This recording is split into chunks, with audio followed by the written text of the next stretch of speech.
Who is he? My son inquired, pointing to the tall figure drawn upon the dusty, nearly crumbling page. As a reproduction of a reproduction of a reproduction, the history book could have easily been mistaken for the mad scribblings of troglodytes in their firelit caves. A great leader, I replied. Few remember his name anymore. Washington, I believe it was.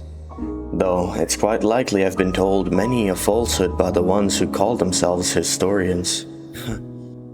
I chuckled ruefully, as did my son.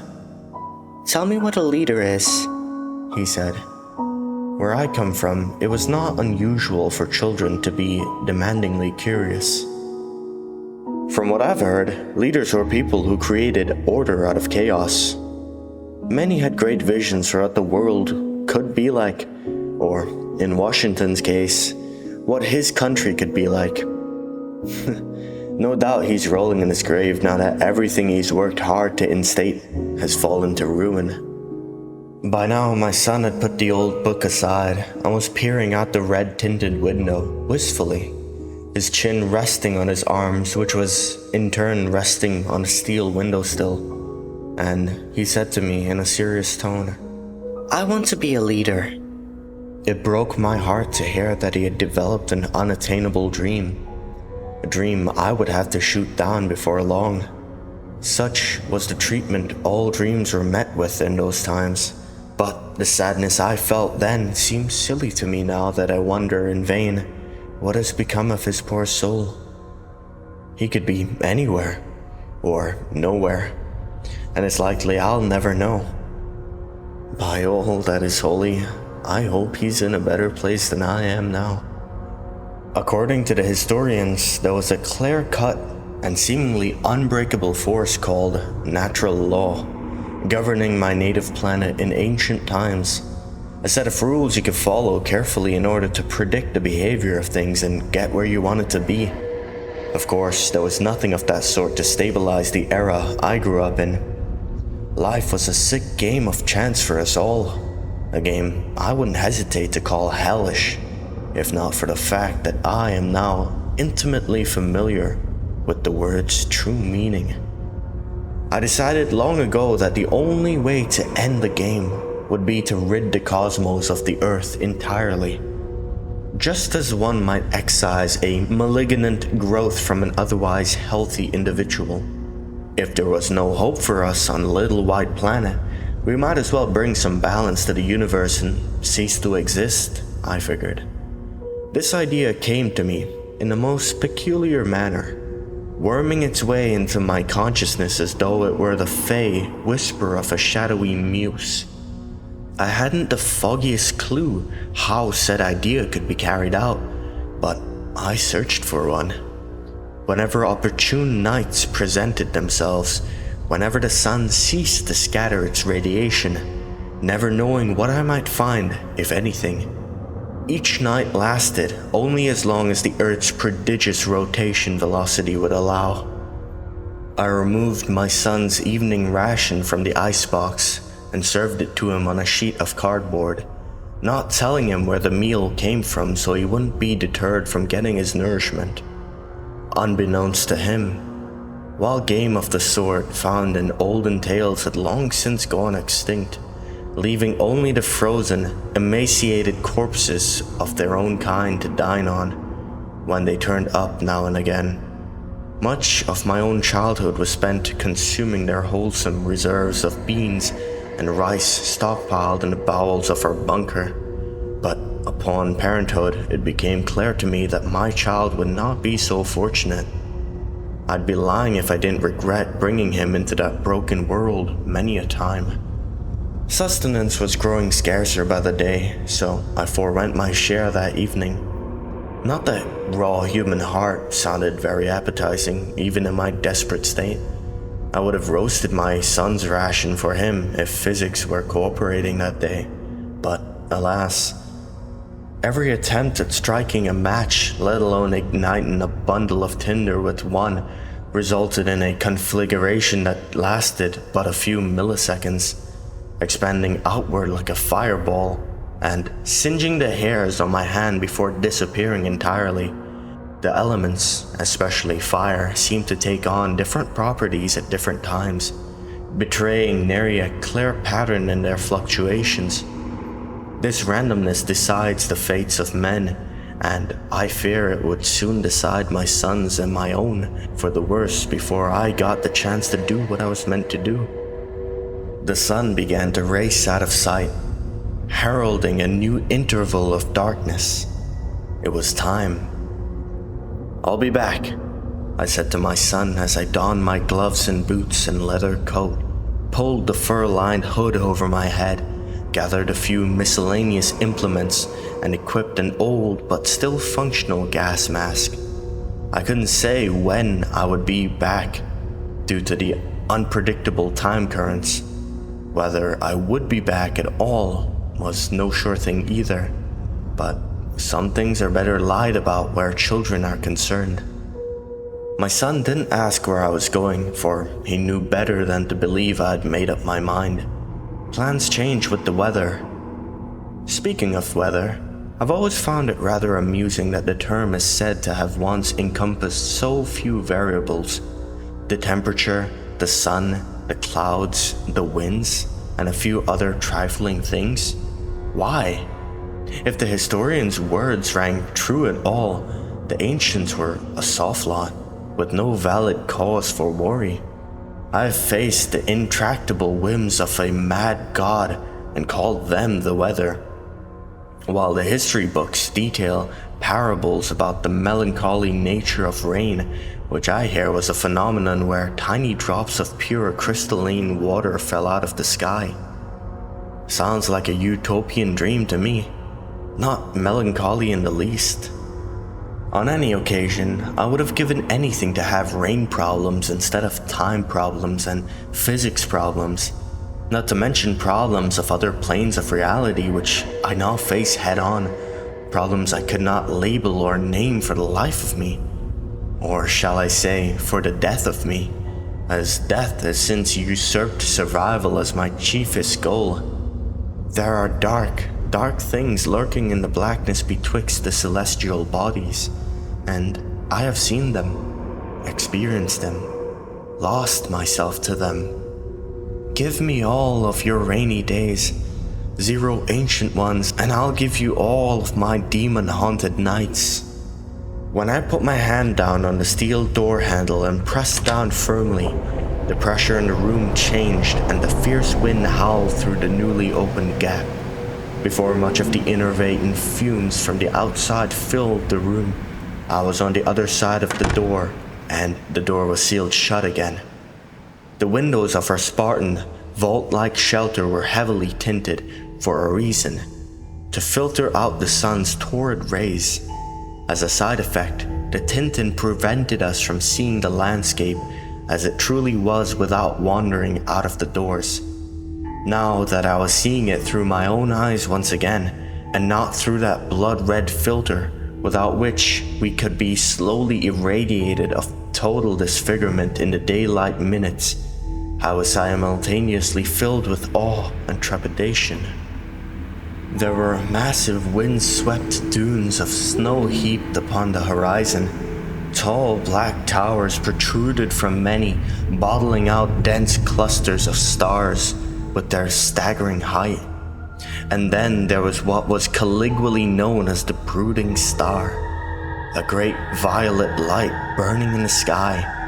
The inclination to admire its ominous beauty was familiar to me, as was the converse instinct to avert my gaze to avoid being allured by some insidious trap.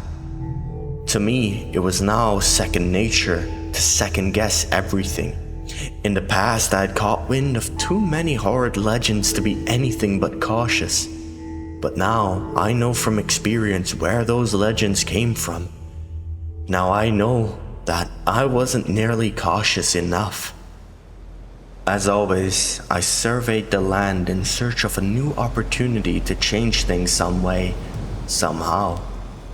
It was not unusual for the various structures around me to shift positions overnight, or for new objects to come and go with the temporal tide.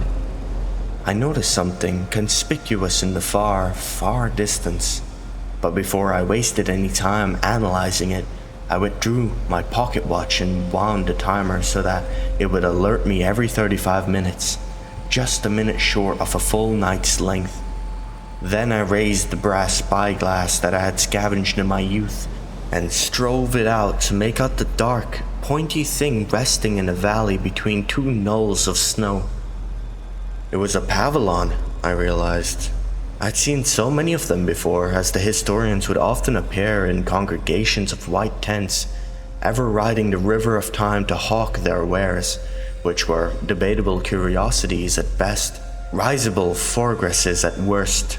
But this pavilion was black and solitary. The optimist in me was excited, for I was witnessing something of untold promise, while the pessimist in me knew how dangerously far away the tent was and made my muscles stiffen, as if to prevent me from trudging after it. No amount of protection would save me from the radioactive light of the day if I failed to return home in time. The sun, however hot its golden beams may have been, were never enough to thaw the planet, but make no mistake, they never failed to pierce leather and flesh and bone and bestow ungodly maladies upon anyone foolish enough to stand in their way. I've seen the results of such poisonings, and they were not pretty, unless they're psychotic enough to find prettiness in the gradual necrosis of skin, disintegration of cartilage, and rotting of gray matter. Staring pensively at the point of interest, I made what I now know to be the worst decision of my life. I began to march thither. By this time, the cold was already biting viciously at me, and soon a colossal gust threatened to topple me over, leading me to anchor myself in place by crouching for a time. The filter of my gas mask did a fair enough job at keeping me alive, but the air still smelt faintly of ammonia and a number of other inhospitable chemicals. A headache ensued. The time currents, for one thing, were calm that night, as I discovered when I peeked at my pocket watch and noticed the hands shaking only slightly. I could have used the currents to my advantage had I known the secrets of their workings, but only the historians and their masters knew those. It was rumored that the Black Towers had something to do with it all, and that the historians' masters were in fact the very extraterrestrials responsible for the existence of the towers. But who could have known for sure but the historians and the Star Dwellers themselves? Inquisitive thoughts like these filled the time that elapsed between my outset from home and my arrival at the mysterious pavilion. The tent's canvas walls flapped in the wind as I approached it. Something about it filled me with dread now that I was able to observe it up close. Unnerved for reasons unknown, I would have turned around and fled right then and there, but curiosity and hope still burned in me. Against my better judgment, I walked stealthily towards the entrance flap, swept it aside, and beheld the uncanny presence within. Sitting in the rusty metal grid of the mattressless cot was a robed, hooded figure with his head in his hands, a figure I surmised to be male. The robe, being many sizes too large for the being, covered everything but his pallid hands. He didn't appear to be wearing a gas mask, and thus I was puzzled as to how he managed to breathe the toxic atmosphere freely. More interestingly than the weird being himself was the looking glass, large and triangular, situated on an easel of sorts behind him. I was mesmerized by it, for it didn't merely reflect what was before it, but it was a veritable window into the enormous depths of space. I saw in its surface a starlit nebula of many colors, all the while confused about how I could be seeing such things so clearly through what appeared otherwise to be a simple silver-framed mirror. A few wrought iron candelabrum were arrayed along the pavilion's margins, and atop their candles danced otherworldly flames that I fancied were the color of lightning. In another world, I perhaps would have called them beautiful, but in that moment they were, to me, horribly redolent of the Brooding Star. They invoked all the undesirable feelings of helplessness and nausea I would associate with the violet light in the sky, only on a smaller scale. It was in their sickly glow that I noticed the noose curled up behind the cot. The figure's shallow breathing was his only movement. At this point, I began to lose my nerve with what the uncomfortable silence and the eldritch appearance of all that I was beholding. I checked my pocket watch once more. 20 minutes remained. 15 were required just to make it back home, leaving me with hardly 5 minutes to spare. What could I hope to accomplish in 5 minutes? I wondered. When no answer came to mind, I released the entrance flap and turned my back on the pavilion. It was then that I heard a cold, hollow voice call out in a strange whisper from within the tent behind me. Father. I was stopped in my tracks. Father? He said again, his weary call betraying both elation and despair as well as it could. I returned to the tent, this time sauntering all the way in and finding myself face to face with the odd being. His head was no longer buried in the spidery embrace of his pale fingers, though his face was still wholly obscured by the hood and shadow. His breath was visible in the frigid air and leaked eerily from where his mouth ought to have been. I've been waiting lifetimes for you, Father. His voice was now incredibly quiet and difficult to interpret. I'm not your... You would think immortality would lead one to higher heights, but nay. It has only led me to this half-life. I have yearned for a feeling of joy such as that which your arrival has provided me. A joy I thought I could only experience in the presence of the Brooding Star itself.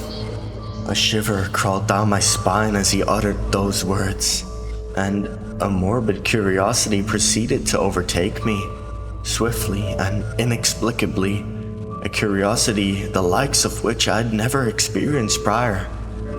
This led me to ask, what do you know of the Brooding Star, and how could you possibly know anything about it? In the past, I had treated with skepticism the legends that the star was some kind of maleficent intelligence that probed the nightmares of hapless victims, apparently in search of something, like a demon seeking a corpse to possess. Yet, there was no denying that it was more than just a queer light with unnerving properties. It speaks to me. For that privilege, I gave up the ability to speak to it. For it does not like to be challenged by the ignorant. I gave up my humanity, my face, for this miserable existence, for the opportunity to, what was it, bring order to chaos? So long have I carried out this dead life that my own desires have been nearly overshadowed by the androgynous dark, the chaotic light of the... Oh,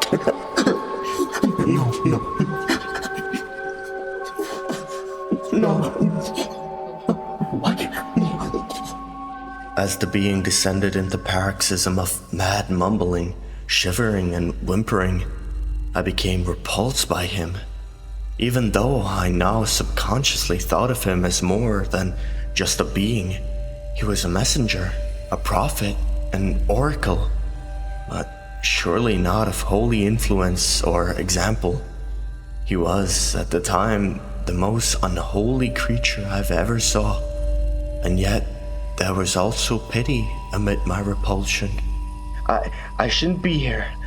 There's nothing for me here. I'm sorry. I just have to... You want to know its true name? I could sense your desire. the oracle interjected, but before I could tell him otherwise, he profaned my ears and my soul with a distorted utterance that I dare say no mortal man would have been physically able to repeat. It was the ineffable appellation of the Brooding Star, the dread signature of an alien presence hopelessly beyond human comprehension. The noise awakened entirely new senses in me, inundating my consciousness with an indescribably offensive extrasensory stimuli, a feeling I would compare with being roused from a dead sleep, having never experienced wakefulness before, by the most nightmarish banshee imaginable. That was when I had stumbled upon something my species, or anything endemic to the third dimension more accurately, was never meant to know. I had been exposed to an evil that confirmed one thing in my eyes. My little white planet had been wholly forsaken by God, left to the mercy of things even he would not dare confront. "Good day!" I shouted, deliriously backpedaling towards the entrance so as to make my escape. No! The oracle screeched, lurching onto his feet. 'Twas a screech much like that of a barn owl, and slightly reminiscent of the wailing of a mountain lion, both of which I'd heard in allegedly antique recordings. Our interests are mutual, Father. We both want to put an end to this chaos. I cannot do this without you. Don't you know? "What do you want with me?" I managed to say. I could have bolted at that moment, but a strangling fear made me anxious about resisting. I want you to summon the Brooding Star, that he may consume this corrupted world and restore the cosmic balance. You will be rewarded beyond your loftiest dreams for this deed, Father. Believe me. I nearly lost my grip on reason when I heard him mention the end of the world for a second time. It was my desire to see the Earth destroyed, and now it appeared fate was on my side. This crazed oracle seemed to be the opportunity I've been seeking all along. "And what of my son?" I queried, forgetting momentarily that the oracle had illusions about his relationship to me. "What will become of him?" The oracle stared soundlessly in answer, and I felt his unseen eyes glaring at me from behind his hood, trying in vain to consider all the possible ways this scenario could unfold. I examined as many of the thoughts reeling inside of my head as I could. Finally, I asked, "What must I do?" Kill me. He begged in a hoarse whisper. Kill me. That was enough. I couldn't deal with this deranged creature anymore. Fate be damned. I hastily passed back into the starlit night and oriented myself in the direction of home, withdrawing my pocket watch without thought. To my shock, time had all but run out. 1 minute remained. I let out an unrestrained curse. Had that much time really passed? I might have completely lost touch with time while under the influence of the Brooding Star's foul name. I realized, or perhaps a temporal storm made its way past me without me knowing. Panic shot through me. If I was to end up dead, regardless next to my house, what choice did I have but to turn back and acquiesce to Oracle's mad request? With that, I drew my switchblade and steeled myself for what I thought was about to occur. But nothing could have prepared me for what actually did occur. My hot, stale breath made me dizzy as it collected in my poorly ventilated gas mask. Yet, it didn't prevent me from storming into the pavilion and taking a successful stab at the Oracle's jugular. As he fell back onto the rusty cot, so too did his hood fall back. I instinctively looked away, for I beheld for a millisecond his grotesque, inhuman face. As I cowered, I noticed that my knife and sleeve were stained with blood that was black as tar, not red as I would expect. I heard an airy cackle erupt from the Oracle, no doubt the product of a newly damaged voice box, and a long demented mind. Having made an oath to myself to put an end to this thing's pathetic life, I closed my eyes and stabbed savagely at the oracle's face and neck, too many times to count. I felt the projectile spurting of unnaturally cold and viscous blood with every blow. Out of breath, I finally ceased my attack and opened my eyes with caution. His face was now obscured with his own inky bodily fluids, and thus slightly less frightening, but still more revolting than anything I've ever seen before it. He laid there, gurgling with each breath, mere voiceless air bubbling out of his facial orifices, until he wheezed out for the last time and went limp as a bee-headed snake. The violet candles mysteriously extinguished themselves upon his death, darkening the already dark area, and the wondrous triangular-looking glass created to be wondrous, appearing now to be nothing more than a conventional mirror splattered with very much unconventional substance. A sudden gale beat violently against the canvas wall from the outside. "What have I done?" I mumbled to myself. I made my way outside and looked around, noticing immediately that the Brooding Star was nowhere to be seen, seemingly extinguished or relocated. How its light managed to disappear so quickly was beyond me, for the theory of relativity, or a flawed interpretation of it, at least was not alien to me. Then again, if there was any place the ultimate speed limit of the universe might be broken, would have been around that blasted plot of space-time whence I came. My pocket watch proceeded to ring stridently, heralding a wave of panic and presaging my doom. Death was now inevitable, though I had a seemingly choice of how I would end: radiation, poisoning, chemical poisoning, blood loss, or perhaps hyperthermia. But before I could ponder my options deeply, a scorching sun peeked over the horizon. I raised my arm to shield my eyes from the harsh twilight, which put me on my knees, knowing deep down that its harmful rays were indeed harming me. But the terrible luminosity was short-lived, for something exponentially more vile soon eclipsed the fiery orb from below and stifled its light. The moment I lowered my arm, I regretted everything.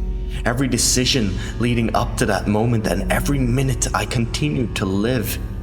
Blinding in its horror, a great tentacled mass rose up from the horizon, an indubitable destroyer of worlds, spreading like a cancer across the crimson sky. There was no sunrise to speak of anymore, but a hellrise, a welling up of unadulterated unnaturalness that could have only originated from the lowest, coldest, darkest spheres of existence. The writhing mass was a storm in its own right, and as I look back upon these distorted and nauseating memories, I recall flashes of lightning occurring in the hollows of its colossal, tangled body. But above all, it was an abomination. Everything about it was an insult to the world it now loomed above. I dare say no being, God or otherwise, would be capable of forgiving such a heinous monstrosity for its crime of mere existing. Nor would any god choose to protect his creation from its insane wrath at so late a stage. For surely anything it's laid its multitudinous eyes and appendages upon would be insanity and forever tainted. A deep, foul moaning soon filled the air, invoking thoughts of a million tormented souls wailing desperately. This sent me to the ground, where I shook uncontrollably in a fetal position. The experience made me welcome death, and thus I removed my mask and allowed the noxious air to fill my lungs. My eyes, although shut at this point, detected darkness enveloping me on all sides. Such was the end of my corporeal existence, and the beginning of something far more odious than I could have ever imagined.